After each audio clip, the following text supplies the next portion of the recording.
Before we get started on the video where I teach you how to play One Night Ultimate Vampire, make sure to hit that subscribe button and turn on that notification bell to definitely leave any more ideas as more content comes your way for more board games. One Night Ultimate Vampire is a social deduction game where two teams are primarily pitted against each other. It is going to be the vampire team trying to sneak their way into victory, whereas the villagers are trying to deduce who exactly is a vampire. The biggest difference in comparison to any other game is that it only lasts one night, so you don't have very much time for a series of rounds, so you have to be careful in the way that you're deducing things. The other biggest difference is the fact that you only need to kill one vampire in order to win. Whereas in series like Ultimate Werewolf, you would have to kill multiple werewolves in order to win. This is the vampire team. Working from the top down, we have the Renfield at the top left, who is essentially the minion for the vampires, if he finds any vampires during the Dusk phase. The vampire simply is just trying to bite somebody and turn somebody into a vampire, which is very different from the werewolves. The Master at the bottom left has the ability to, of course, wake up with the vampire team and know who all is a vampire, but if he has the majority vote and at least one vampire votes for the Master, then the Master cannot die, and all of those votes get rebounded onto the player with the second highest votes. The Count on the bottom right wakes up with the vampires for the first time, but then later on has his own action, so where he places his mark on another player. One Night Ultimate Vampire really starts to flesh out the idea of independent or variable role teams, whereas they don't benefit the vampire team, nor do they benefit the villagers. Sometimes they have their own objectives. Starting from the top left, we have the assassin, whose ability consists of placing the mark of the assassin in front of any player. And his objective is for that player to specifically die. The apprentice assassin will wake up and know who the assassin is if they both are in the same game. If that is the case, then the apprentice assassin wants the assassin to die. Otherwise, if the apprentice assassin wakes up alone, she simply takes on the mantle of the assassin for that game.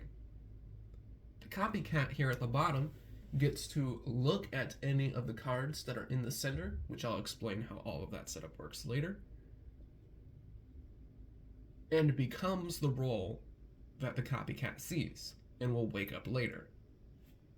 Lastly, we have the majority of what your players are going to be in the village team, which consists of 7 roles that exist inside the realms of One Night Ultimate Vampire. Starting from the top left, we have the Gremlin. When he wakes up during the night phase, which is entirely separate, will wake up and then take 2 cards or 2 marks and swap them with any players. The Instigator has the ability to place the mark of the traitor on any person's card, including their own, if they so choose.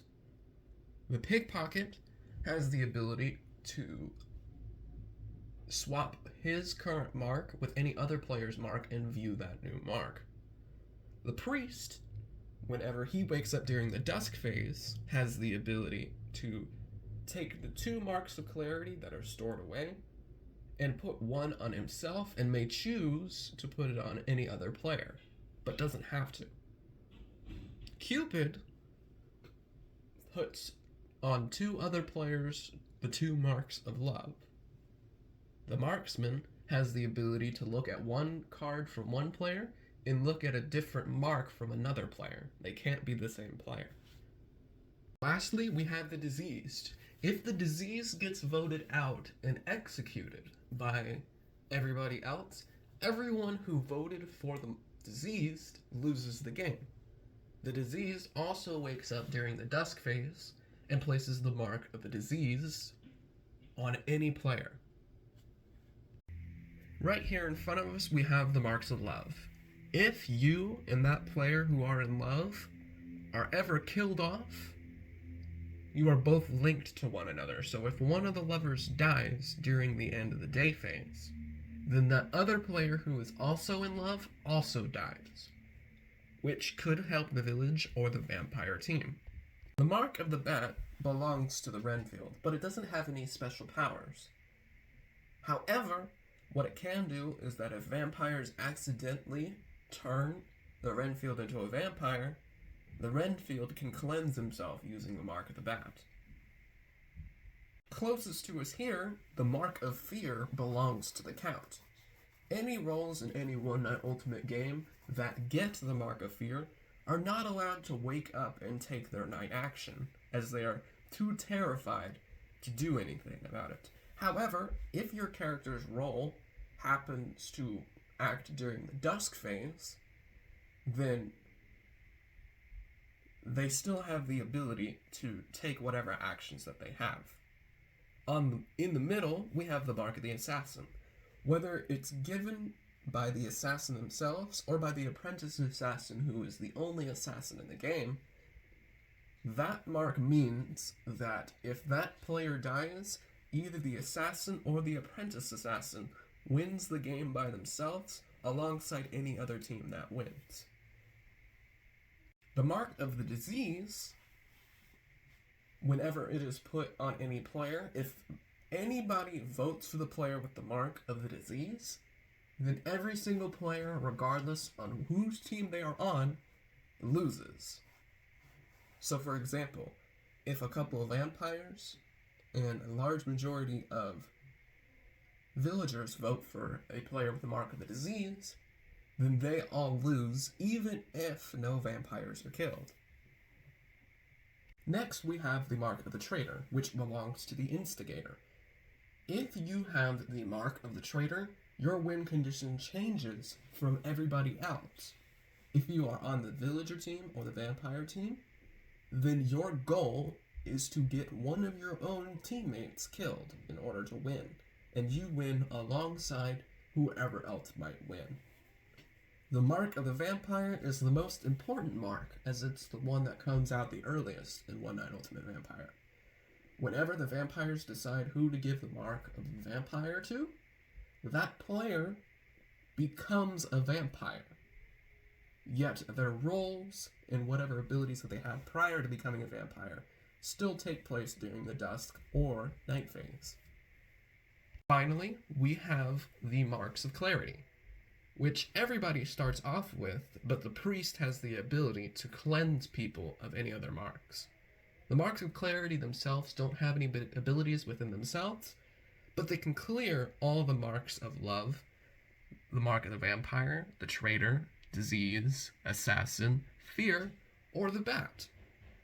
So these are good ones to make sure that nothing bad is going to happen to you. What's left for the setup of One Night Ultimate Vampire is that you can use the One Night Ultimate app in order to assign what roles you are or are not going to be keeping inside of your game. There are several recommendations in different classes that you can use, of course.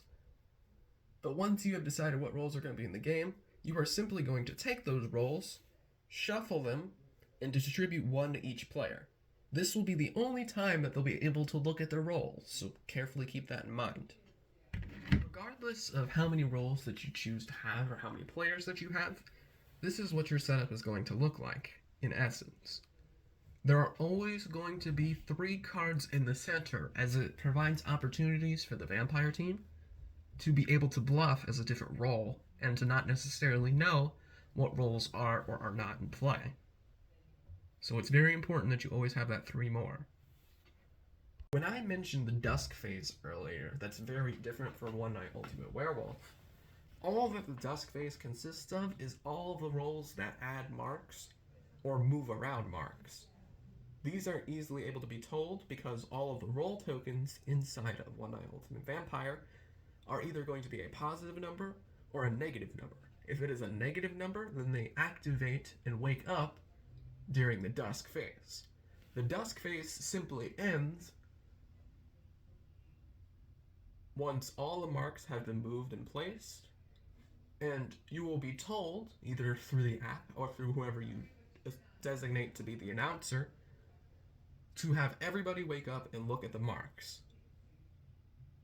And then, if you have Cupid in the game, it will end once the lovers look at one another. Once the dusk phase ends, everybody's looked at their marks, the lovers have looked at each other, then any remaining rolls with positive numbers take their actions during the night phase.